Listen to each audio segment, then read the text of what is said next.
This is more from IMVU, and this is a tutorial that I promised a long time ago.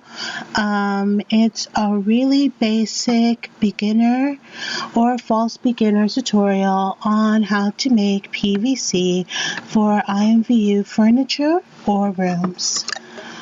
I am doing this now for the third time because I keep going over the time limit. So now I'm going to actually keep track, and if I have to, I'll split this up into a couple of parts. But anyway, on that note, let's just get started with all of this. So here's what you have when you open up PS, and I use PS6. I have a Creative Cloud license, which you can very easily get and is also very affordable with a monthly subscription. This tutorial will not have anything to do with GIMP because I personally do not use the software and therefore would not really be able to answer any questions about how to do what I'm about to do on GIMP. Okay, so remembering that this is a very basic tutorial for really creators or devs who are just starting out or who don't want to use Google or another search engine to find, images or pay for textures anymore, and just really want to wean themselves off of all of that and do their own thing. Like I said, this tutorial is very, very basic. I will be only showing you the essential tools you'll need to get started and to have the confidence and motivation to explore PS on your own.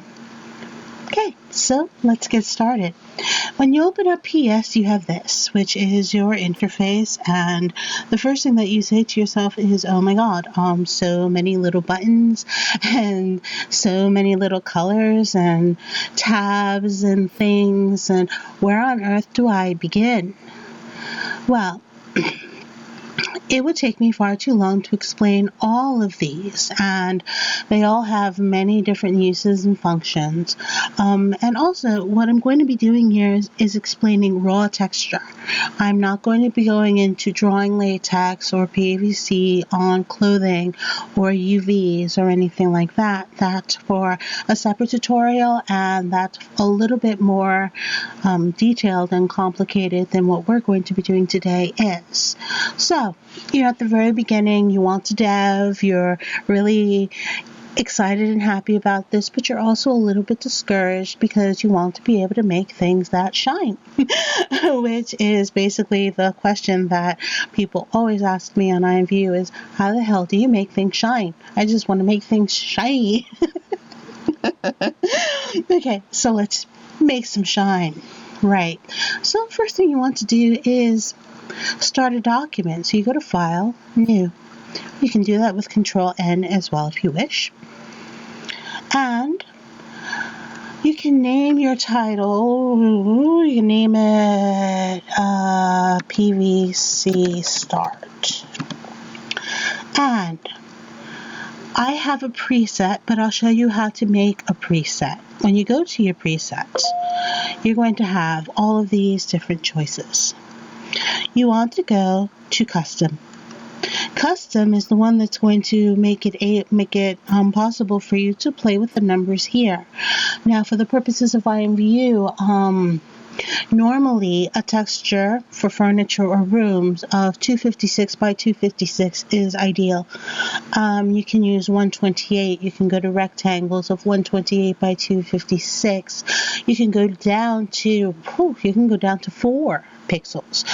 It's not recommended that you go any higher than 512, just because then, we're talking about lag and heavy KBs and things like that, and you really don't want to deal with all of those issues because there is a KB max when you are going to submit your product. So 256 by 256 is ideal.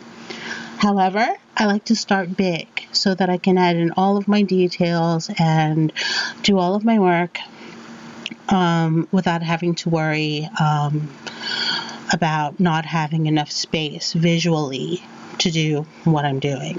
And then after that, I'll bring it down to 256 by 256, and from there I'll do any tweaking necessary to get it looking good that small. So 512 by 512, this resolution is not going to change, but what you want to make sure is that 512 what? 512 pixels. You have inches, centimeters, millimeters, points, and etc. On each, but as we're working in IMVU for an IMVU product, you want to make sure that you're working in pixels. And I like to set the resolution to pixels by centimeter. Your color mode, RGB, 8-bit is fine.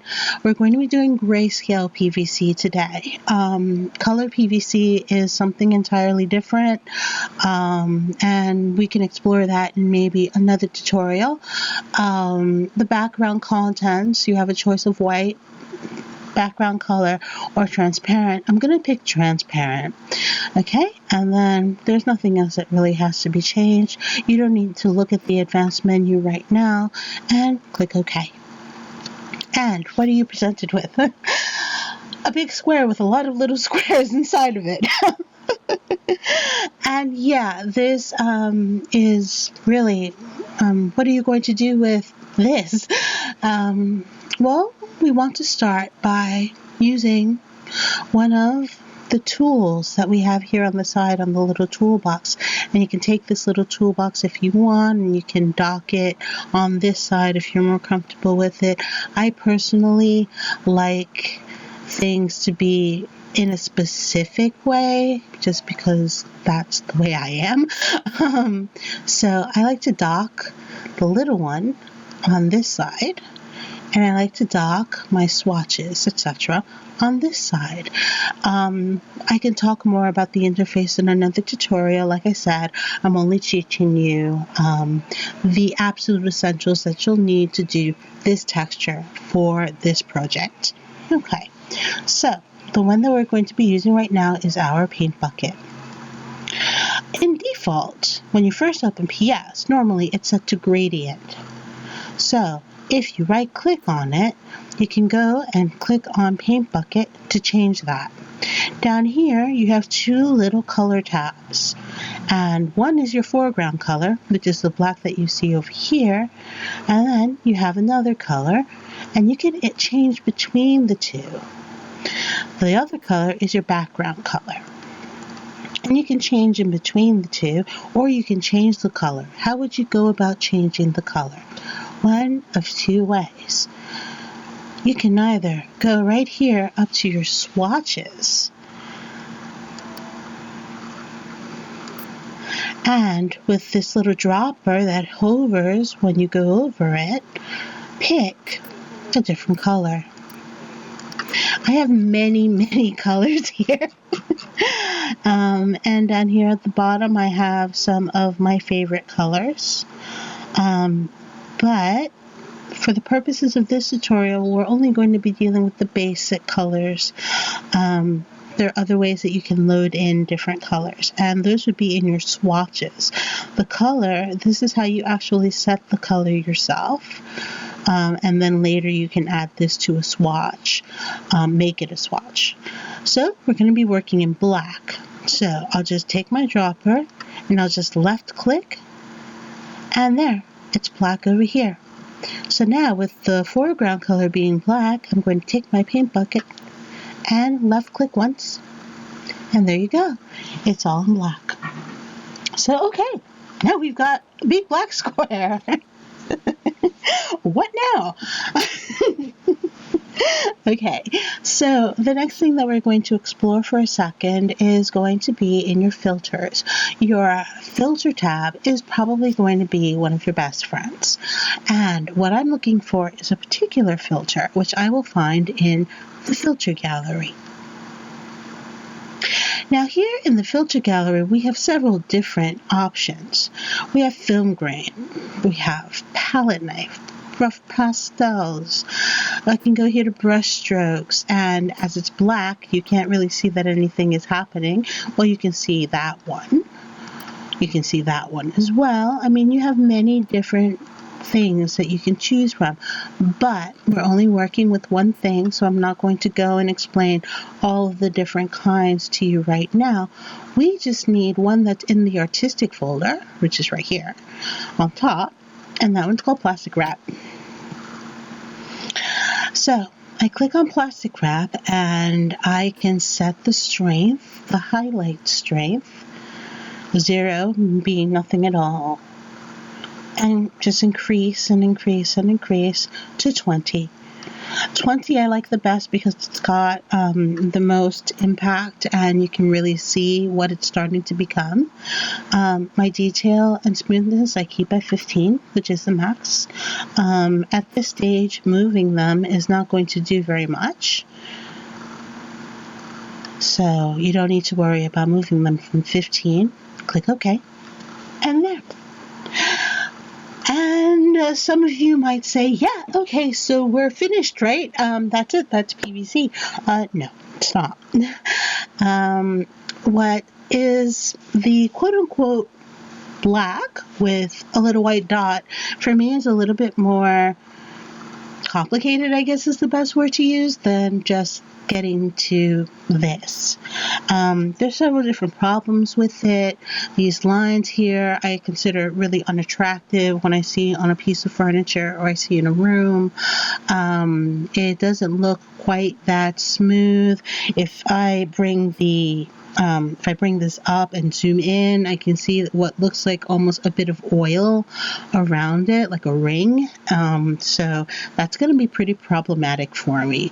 So what I like to do from here is I like to play with my blur. And where can I find that? In my filters. And I'll go to blur. And for this, I'm going to use 2 different kinds of blur. The first blur I'm going to use is my Gaussian blur. Now, when you use Gaussian blur, you're blurring all of it. So if I blur, for example, to 1000 pixels, I see nothing at all. And that's not really very useful for me. So I'm going to bring it down. If I bring it down to, say, 100, that's still not very useful, at least not for this. I mean, you could use this for other things, which I'll go into later if I have more time to do other tutorials. But like I said, this is a basic one. So for me, I want to get that down to where I don't see this star-like shape anymore. So I'm going to go to, I would say, maybe about 30 for that. And I noticed that there are no more lines. I could even, if I want to, bring it down to 25, which I think might be a little bit better for this. And I'll click OK. There. Now, are we done yet? Is that PVC? No, not yet. I could use this, but for me, I just think that I can go a little bit further on this, and I think even a beginner can go a little bit further than just doing this. So I'm going to put another blur on that. I'm going to go to Filter, Blur, and which blur am I going to use now? I'm going to use my radial blur. And how do I have it set? Amount to 100%. My blur method is spin. The quality is best. And I'm going to click OK.